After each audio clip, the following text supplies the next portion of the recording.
चीनी businessman Jack Ma की company Alibaba and फ्रू group के बाद अब चीन की सरकारी दूसरी टेक कंपनियों पर भी सख्ती कर सकती है। चीनी राष्ट्रपति शी जिनपिंग ने संकेत दिए हैं कि उनकी सरकार उन प्लेटफॉर्म कंपनियों और कंपनी के खिलाफ सख्त रवैया अपनाएगी जिन्होंने डेटा और मार्केट की शक्तियों पर कब्जा जमा रखा है। बांग्लादेश की राजधानी ढाका में बुधवार को एक अस्पताल में अचानक आग लग गई। अधिकारियों के मुताबिक ढाका स्थित अस्पताल में लगी आग ने बेहद विकराल रूप ले लिया। बताया गया है कि आग के कारण 3 कोरोना वायरस मरीजों की मौत हो गई है। अस्पताल प्रबंधन की माने तो आग लगने के कारण अभी अज्ञात है।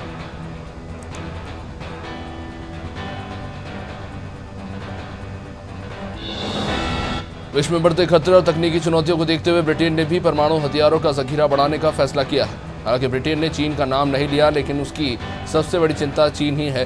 ब्रिटेन के प्रधानमंत्री बोरिस जॉनसन ने यह ऐलान किया है कि वो अपने परमाणु हथियार के भंडार में 40% की बढ़ोतरी करेगा।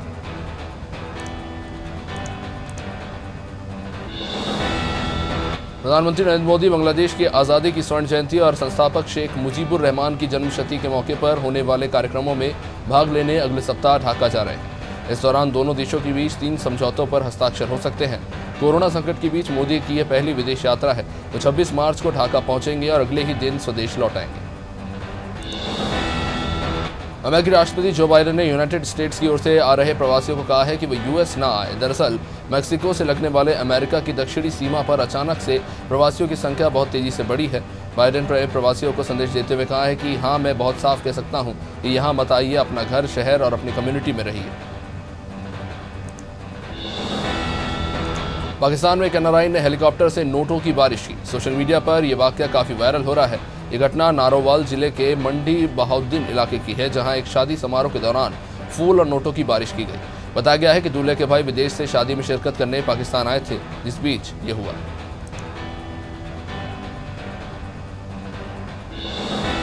देश के कई राज्यों में कोरोना के बढ़ते मामलों के बीच प्रधानमंत्री नरेंद्र मोदी ने मुख्यमंत्रियों के साथ वर्चुअल बैठक की। इसमें पश्चिम बंगाल की मुख्यमंत्री ममता बनर्जी और छत्तीसगढ़ के सीएम भूपेश बघेल शामिल नहीं हुए।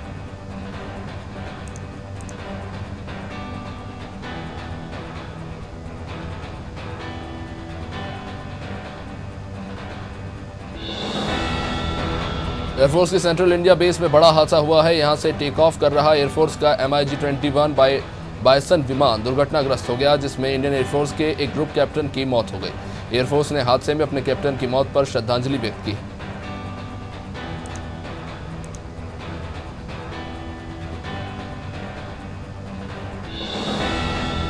भाजपा सांसद रामस्वरूप शर्मा की संदिग्ध हालत में दिल्ली में मौत हो गई। पुलिस के मुताबिक वे फंदे से लटके पाए गए थे और दरवाजा अंदर से बंद था। माना जा रहा है कि उन्होंने आत्महत्या की है। इधर उनकी मौत की खबर के बाद भाजपा संसदीय दल की बैठक रद्द कर दी गई।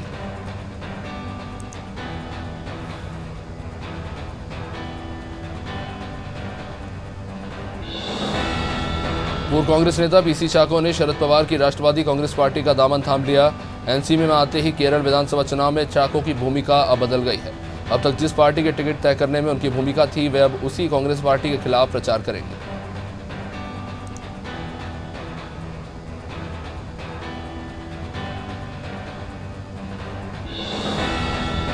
पश्चिम बंगाल विधानसभा चुनाव में 200 सीटें जीतने का दावा करने वाली भाजपा में पार्टी के भीतर ही बगावत शुरू हो गई है। कैंडिडेट्स की दूसरी सूची जारी होने के बाद कोलकाता समेत पूरे प्रदेश में पार्टी के कार्यकर्ता विरोध प्रदर्शन कर रहे हैं, बड़े नेताओं को घेर रहे हैं और कई जगह पत्थरबाजी और चप्पल फेंकने सी घटनाएं भी हुई हैं।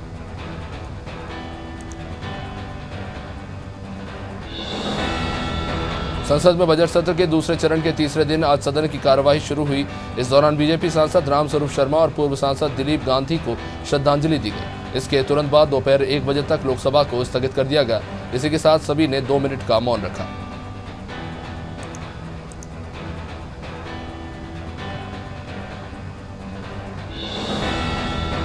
नीता अंबानी बनारस हिंदू यूनिवर्सिटी में विजिटिंग प्रोफेसर नहीं बनेंगी। रिलायंस इंडस्ट्रीज लिमिटेड के प्रवक्ता ने इस खबर को झूठा बताया है। आपको बता दें कि विश्वविद्यालय में नीता अंबानी को विजिटिंग प्रोफेसर बनाए जाने के खिलाफ छात्र वीसी आवास के बाहर धरने पर बैठ गए थे। विवाद को बढ़ता देख अब रिलायंस इंडस्ट्रीज की ओर से मामले में सफाई दी गई।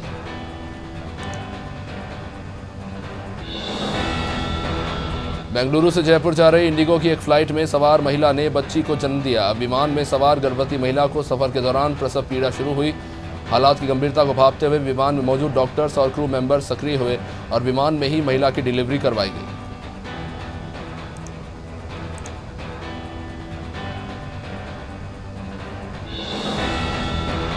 वायु गुणवत्ता का आकलन करने वाली स्विस संस्था IQAir की तरफ से जारी वर्ल्ड एयर क्वालिटी रिपोर्ट 2020 ये बताती है कि हम जिस हवा को जिंदगी समझते हैं वो वास्तव में हमें मौत के करीब ले जा रही है। इस सूची में शामिल दुनिया के 30 सर्वाधिक प्रदूषित शहरों में 22 भारतीय शहर हैं, जिनमें दिल्ली टॉप 10 में शामिल है।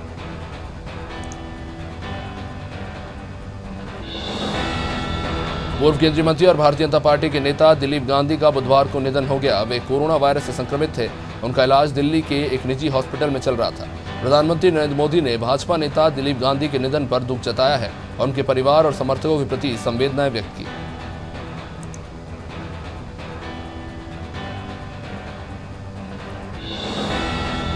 सोमनाथ मंदिर के पास खड़े होकर उसे लूटने वाले महमूद गजनवी को इस्लाम का नेक इंसान बताने वाला वीडियो बनाकर उसे वायरल करने वाले इरशाद रशीद को हरियाणा के पानीपत से गिरफ्तार किया गया है। इसमें वो कहता है कि आज गजनवी को चोर लुटेरा कहा जाता है, लेकिन वो इस्लाम का गौरव थे।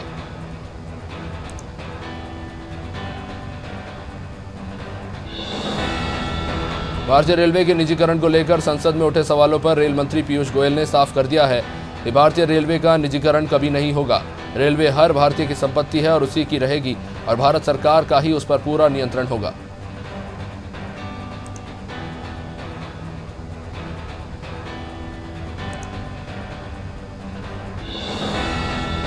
देश भर में एक बार फिर मौसम में तेजी से बदलाव के संकेत है। पश्चिमी विक्षोभ के चलते पिछले 24 घंटे के दौरान देश के कुछ राज्यों में कहीं बारिश तो कहीं हिमपात के आसार बने हुए हैं।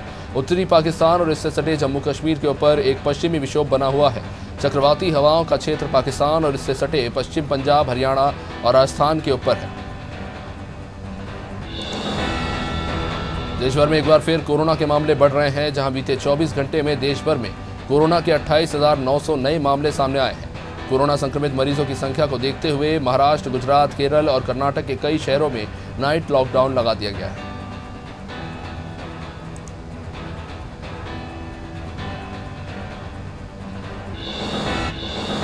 पर्यावरण सुरक्षा को लेकर अपने प्रण को पूरा करते हुए शिवराज सिंह चौहान ने स्मार्ट पार्क में सप्तकर्णी का पौधा लगाया। इस दौरान सीएम ने कहा कि इस पौधे में 7 पत्तियां एक साथ आती हैं। ये पौधा बहुत ही शुभ होता है। स्कूल खोले जाने के सवाल पर मुख्यमंत्री ने कहा कि परिस्थितियों के हिसाब से सारे फैसले लिए जाएंगे।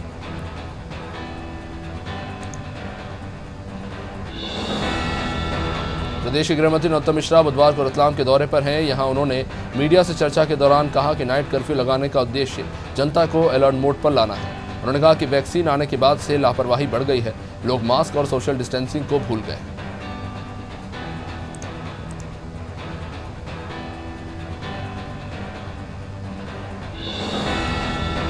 दुमा उपचुनाव को लेकर तारीखों का ऐलान हो चुका है। जहां उपचुनाव को लेकर नगरीय प्रशासन मंत्री और उपचुनाव के प्रभारी भूपेंद्र सिंह ने कहा है कि सीएम शिवराज सिंह मंच से घोषणा कर चुके हैं कि राहुल गांधी ही हमारी ओर से प्रत्याशी होंगे।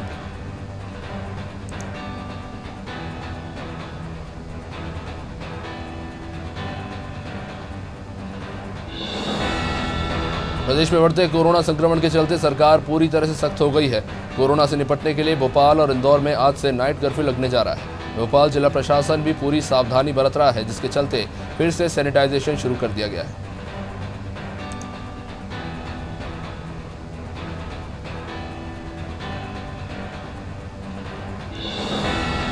मध्य प्रदेश में 40 से ज्यादा जिलों में महिला थाना खोलने के फैसले को गोविंदपुरा से बीजेपी विधायक कृष्णा गौर ने सही ठहराया और मुख्यमंत्री शिवराज सिंह चौहान का आभार व्यक्त करते हुए कहा कि हमारी सरकार ने महिला सुरक्षा में एक कदम और बढ़ाते हुए महिला थाने खोलने की सौगात प्रदेश की महिलाओं को दी है।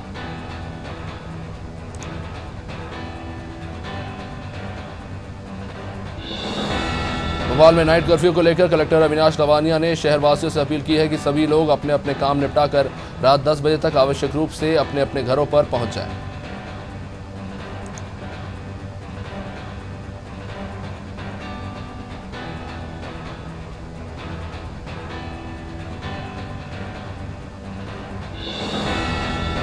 मध्य प्रदेश कांग्रेस का सियासी ड्रामा खत्म होने का नाम नहीं ले रहा। कांग्रेस से निष्कासित नेता मानक अग्रवाल ने पार्टी की राष्ट्रीय कार्यकारी अध्यक्ष सोनिया गांधी को पत्र लिखा है। इसमें उन्होंने कहा है कि मुझे गांधीवादी विचारधारा के पक्ष में आवाज उठाने की सजा मिली है।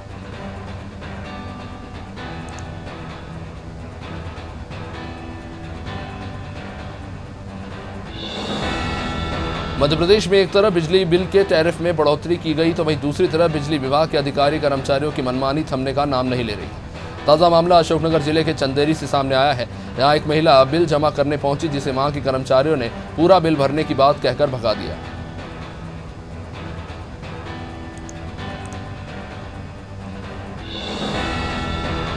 केंद्रीय निर्वाचन आयोग ने दमोह उपचुनाव की तारीख का ऐलान कर दिया है। दमोह में 17 अप्रैल को मतदान होगा और 2 मई को मतगणना।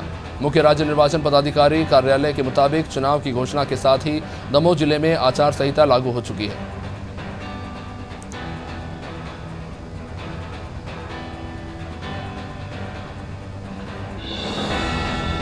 मंडला जिले के मवई जनपद की ग्राम पंचायत खुटास में 2 दिवसीय राम धुन का आयोजन किया गया। इसे देखने भारी तादाद में राम भक्त पहुंचे थे। इस दौरान कई राजनेता भी वहां पर पहुंचे और राम भजनों पर जमकर नृत्य किया।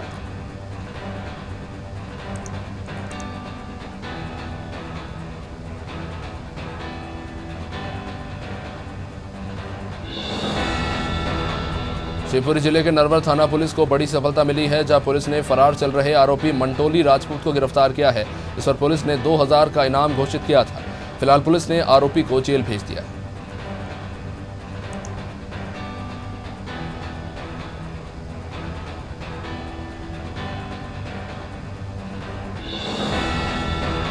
बेतवा नदी पर चल रहे अवैध उत्खनन के खिलाफ ग्रामीणों ने मुख्यमंत्री के नाम कुरवाई अनुविभागीय अधिकारी को ज्ञापन सौंपा।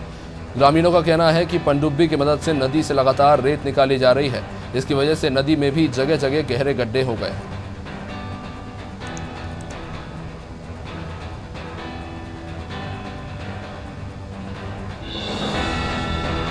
देवरी के संजय नगर में भागवत कथा का आयोजन किया गया, जिसमें श्री कृष्ण जन्मोत्सव बड़ी धूमधाम के साथ मनाया गया।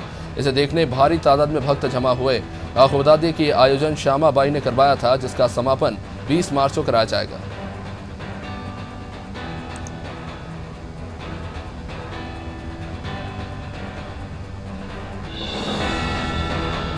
विजय राघवगढ़ के केमोर में शासकीय चिकित्सालय में कोविड टीकाकरण अभियान के साथ सहायता केंद्र का शुभारंभ हुआ। इसके बाद भारतीय जनता पार्टी की बैठक का आयोजन किया गया, जिसमें जिलाध्यक्ष राम रत्न पायल, महामंत्री उदय सिंह चौहान सहित कई कार्यकर्ता मौजूद रहे।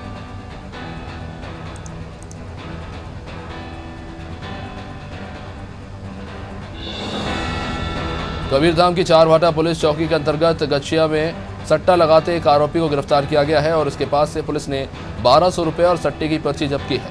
पुलिस ने आरोपी के खिलाफ मामला दर्ज कर आगे की कार्रवाई शुरू कर दी है।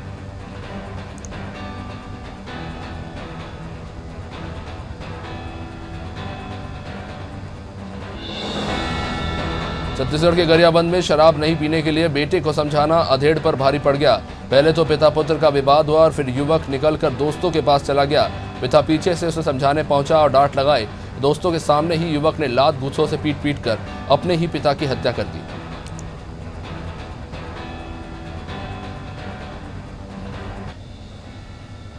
सार्वजनिक क्षेत्र के 2 बैंकों के निजीकरण के विरोध में सोमवार से चल रही बैंकों की हड़ताल खत्म हो गई।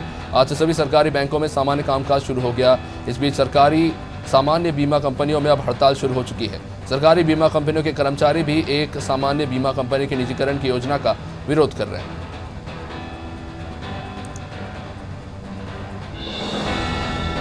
बौरीबंद के बाकल स्थित सेंट्रल बैंक ऑफ इंडिया में कैशियर की मनमानी से आम लोग परेशान हैं। इन लोगों का कहना है कि जब भी मनरेगा की पासबुक एंट्री कराने के लिए जाते हैं तो कैशियर मशीन खराब होने का बहाना बनाकर उन्हें एंट्री से मना कर देता है।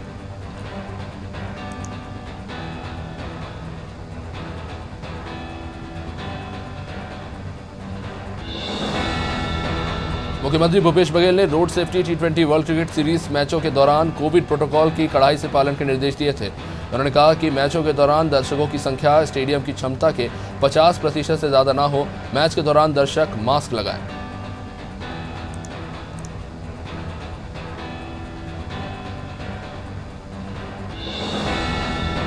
रायगढ़ जिले में लगातार बढ़ रहे औद्योगिक प्रदूषण के कारकों को समझने के लिए एक विशेष टीम इस पूरे मामले की जांच कर रही है। क्षेत्र में लगातार प्रदूषण को लेकर मिल रही शिकायतों के बाद NGT ने जांच करने के लिए एक विशेष टीम का गठन किया है, जो क्षेत्रों में जाकर जांच रिपोर्ट सौंपेगी।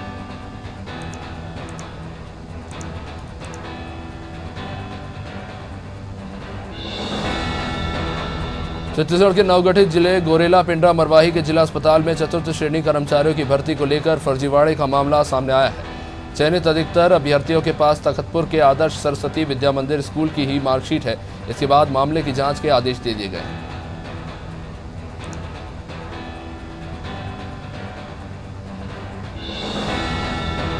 कबीरधाम के मोगांव में कलेक्टर रमेश कुमार शर्मा के निर्देश पर जनसंपर्क विभाग द्वारा हाट बाजार में सूचना शिविर और फोटो प्रदर्शनी लगाई गई। इसमें शासन की जन कल्याणकारी योजनाओं और उपलब्धियों के बारे में जनता को जानकारी दी गई।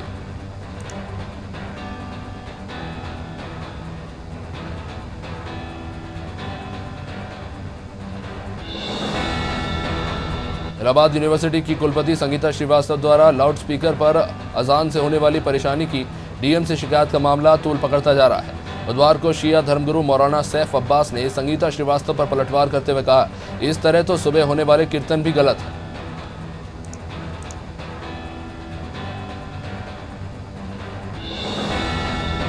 उत्तर प्रदेश के कानपुर में फिर से कोरोना ने दस्तक दी है।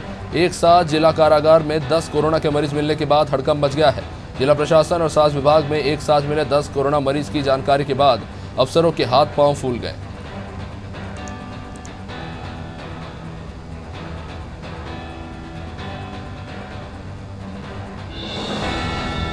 ताले के लिए मशहूर यूपी के अलीगढ़ जिले में एक बुजुर्ग दंपत्ति की चारों ओर चर्चा है। बुजुर्ग सत्यप्रकाश शर्मा ने अपनी पत्नी रुक्मिणी के साथ मिलकर 300 किलो का एक ताला बनाया है और उसकी चाबी 12 किलो की बनाई है। दंपत्ति ने बताया कि इस ताले को बनाने में 60 किलो से ज्यादा पीतल और लोहा लगा है।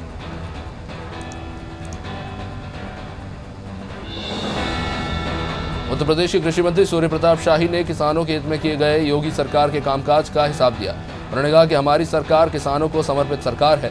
2017 में जब सरकार बनी तो पहली ही कैबिनेट बैठक में लघु और सीमांत किसानों का कर्जा माफ किया गया।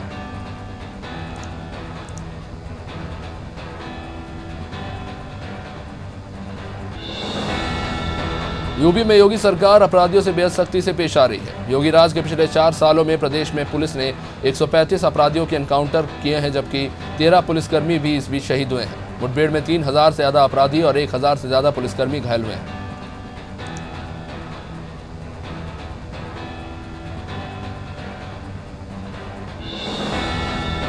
फिल्म एक्ट्रेस जैकलीन फर्नांडिस ने हाल ही में साजिद नाडियाडवाला की फिल्म बच्चन पांडे की जैसलमेर में शूटिंग पूरी की। उन्होंने फिल्म के लिए एक बहुत ही रेयर आर्ट की ट्रेनिंग हासिल की है। जैकी ने टाइप रोप वर्किंग आर्ट सीखा है, जिसे फुनबुलिज्म कहा जाता है।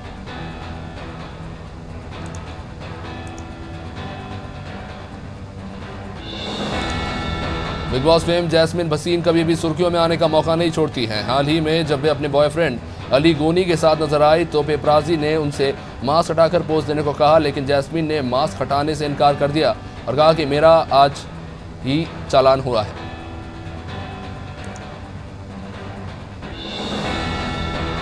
कोरोना वायरस के मरीजों की संख्या एक बार फिर से बढ़ रही है। इसी को मद्देनजर रखते हुए भारत और इंग्लैंड के बीच बचे सभी T20 मैच बंद स्टेडियम में खेले जाने का फैसला किया गया है। आपको बता दें कि बीसीसीआई ने सभी राज्य संघों को पत्र लिखा है और इस पत्र में कहा गया है कि कोरोना के बढ़ते प्रकोप को देखते हुए घरेलू टूर्नामेंट को स्थगित किया जाता है।